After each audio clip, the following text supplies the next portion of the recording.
A lot of y'all might be sick of interdimensional time travel movies, but what about interdimensional love travel movies? So a lot of people watching this movie told me that it's about a family living inside a laundromat. This is not true. They actually live inside of a mirror, but I'm not gonna be one of those film theory channels. We see this character, Mom, and she is dealing with some taxes. In comes Dad, and we find out that this guy is doing choir. I am interested. He keeps trying to give Mom some papers. I wonder what the papers are. Hopefully they're lyrics. This stack of papers has my interest. What could it be? I hope it's lyrics. I really hope it's lyrics. I guess he's doing a Tammy Wynette cover.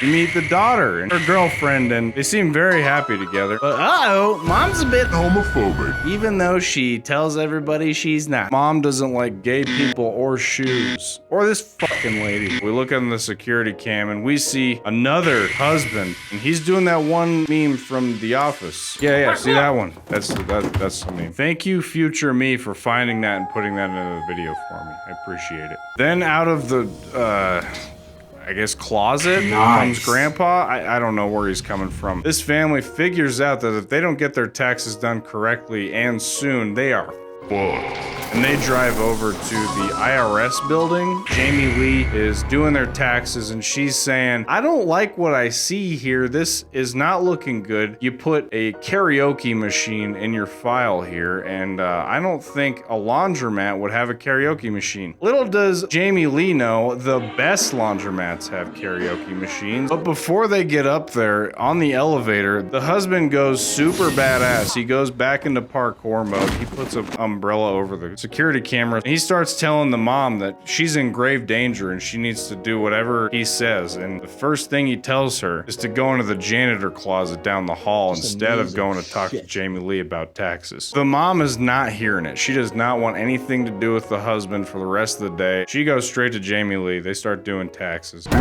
Another mirror shows up within the mirror that we're still in because the camera hasn't zoomed out yet. And it's the husband, and he's saying, hey, go into the janitor's closet. We got something to talk about. She reverses her shoes. She looks really fucking stupid. And she tells Jamie Lee, hey man, I got a shit. She runs over to the janitor's closet. She zaps into another dimension. I think that's how it happens. And then her husband shows up and she's like, hang on, you're just out there. He's like, no, I'm a different husband. I'm the alternative husband.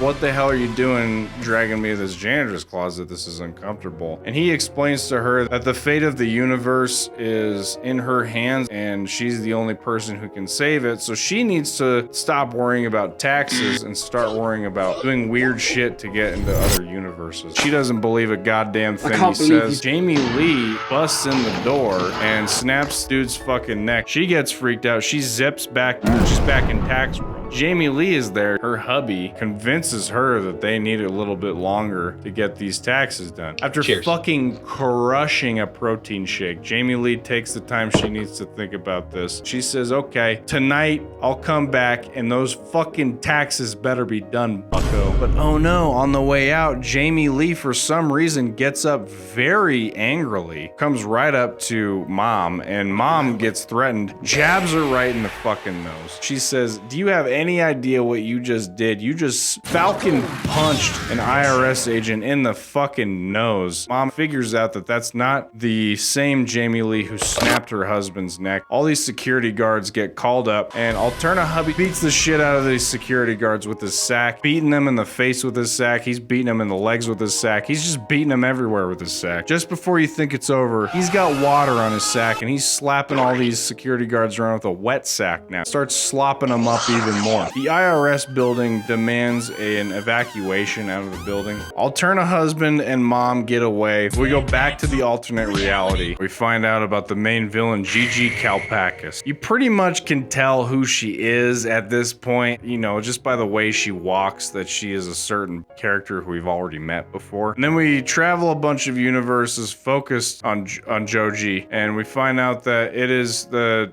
daughter. See, yeah, that's just like I said. I told you we knew who it was. It's the daughter, not the lady from the laundromat.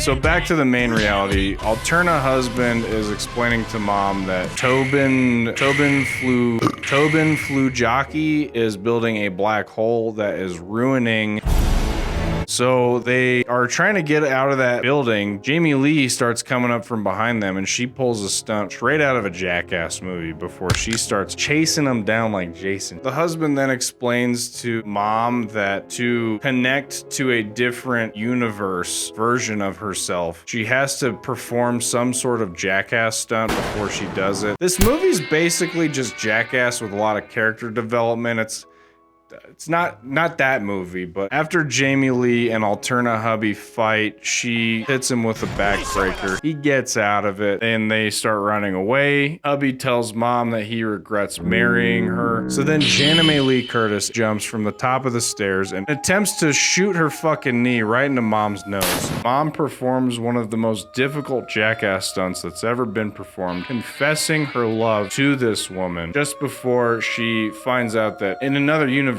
I am a kung fu movie star. I know all the great moves. I was mugged in an alley, and that's why I learned how to kick ass. She sends Jamie Lee straight to hell via putting her head through some drywall. She says, "Oh yeah, I regret marrying you as well." Hubby is like, "Damn. All right." Back to Alterna hubby. After he's done chugging all of this half and half, he explains that the reason Joji Waka Flocka is so powerful now is because she at one point overloaded her brain with all this information from different universes, and that is how she is now experiencing. I can confirm, however, that overloading your brain does not give you superpowers. It actually just gives you varicose veins, brain aneurysm, or just doubles down on your anxiety. I wouldn't try it. Who shows up but... And she starts beating everybody with dildos. For those who haven't seen this movie and are watching this as some sort of recap, that's actually what happens in the movie. I didn't actually explain that badly. I'm sorry if that disappoints you, but to be honest, this whole movie already seems like it was explained badly and they just went on with the movie and made it. Anyway, Bojo kills everybody else in that hallway except for her mom, who then finds out that Fuju is her daughter. So she tries to launch to another universe, but she performs what we call in the business launching floppy, because she goes to some bullshit universe where everybody's fucking hands are made of hot dogs. And she starts flopping her hands, trying to attack her daughter, but it doesn't work. Her daughter sits her down. She shows her what the husband was earlier referring to, the black hole. It is a bagel with, on it. Fun fact, both an everything bagel and an bagel have poppy seeds on them. Another fun fact, poppy seeds, technically opiates, and they can be addicting, so watch out. Anyway, her mom definitely starts getting addicted to the bagel. Just before mom gets fully addicted, her dad runs over Mojo Stupaki, saves mom from getting attacked by her. Turns out husband is not dead. They all run up and get away into this locked up and very comfortable looking office. We hear a knock on the door. This is probably Flojo herself. Alterna grandpa tells them not to let her in under any circumstances. So pretty much immediately mom lets her in. Her hand is forced into tying her daughter to this chair. Grandpa convinces mom to murder her with a box cutter for the fate of the universe. She's not kill her daughter with a box cutter, and because of that, Grandpa pulls out his gun, but mom wants to protect her. So she does a bunch of weird stuff with the sex toys so that she can gain better lung capacity from a universe where she can sing, so that she can withstand all the gas that she's gonna start pumping into this sex dungeon. Everybody outside of this building has been turning into an interdimensional zombie, and they're working their way up to that office. They're looking to whoop the daughter's ass, but what they didn't prepare for was a mother's unconditional love for her daughter. She beats the shit out of them. She gets the hubby and the daughter out of that vault and away from the grandpa, but they're met with the fucking lady from before, who I don't find any issue with. Not even her fucking stupid dog. She's whatever. She's fine. I don't give a shit, okay? Mom doesn't hold up. I mean, she beats the shit out of the lady and even her dog. Good that she won the fight. Good that she won the fight. As mom is trying to escape the building, another fight happens with a lot of great choreography, complete with full penetration, which leads to more great kung fu scenes, which inevitably leads to more full penetration, which I can attest is actually not how it happens in real life. Movie star mom has been watching a fight complete with double penetration scene on the silver screen with a bunch of other people in a movie theater this whole time. They run out to the foyer of the building's plaza, which leads to even more kung fu. They even use the current character intro sound that I use on this very channel that I may or may not have ripped from a very popular video game franchise and am now using for commentary. Fair use, baby. Then at the end of this fight scene, Judy Djibouti shows up. Mom uncontrollably pukes and then fucking dies. I'm just kidding, but so is the movie. I stole their joke. Movie star mom has been watching herself die on the silver screen, and then we go to sign spinner mom, who gets hit by a fucking truck. From there, we go to legally safe parody of a Disney movie mom. Then from there, we go to hot dog finger mom, getting into a hilarious little scuffle with Jamie Lee. I gotta go to the bathroom so bad. Snack pack to reality. It's party time at the laundromat. Main reality Jamie Lee shows up to the laundromat, and she needs to collect these taxes. And the daughter is raising all kinds of hell with the mom. They go back up into the place that they live. And this is where we witness a whole gaggle of domestic interdimensional abuse. And this is all before the mother and daughter sit back on the couch, and they literally fall into the couch and back in front of those sweet, sweet poppy seed opiates. And this is where we see mom get high as hell, and she trips her way into all these beautiful emotional climaxes and different life lessons. Shit.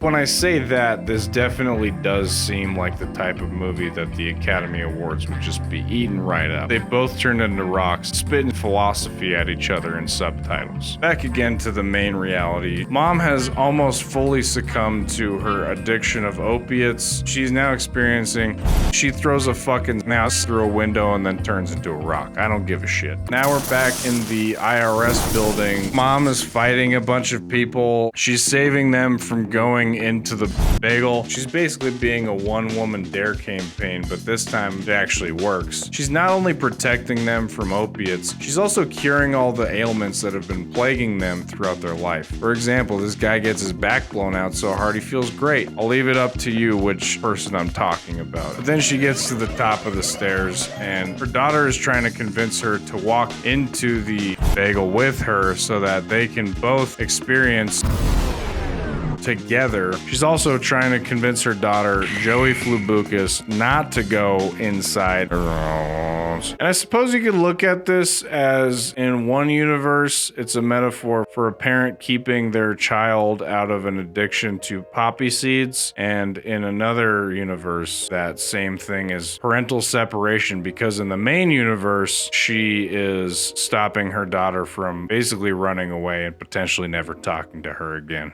At this point, everything kind of works out to a degree. Jamie Lee teaches mom how to vape in one universe. In another universe, mom sticks her hot dog fingers in Jamie Lee's mouth. In another universe, mom launches a guy who once had a raccoon on his head controlling everything he did onto an animal control truck that is taking away his beloved raccoon that was controlling everything he did. In one universe, she reunites with her husband. In another universe, she falls off a goddamn cliff. In probably the most prominent universe, she rekindles her relationship with her daughter and her whole family. Blah, blah, blah. We're all the jackass stunts. And then they do their taxes.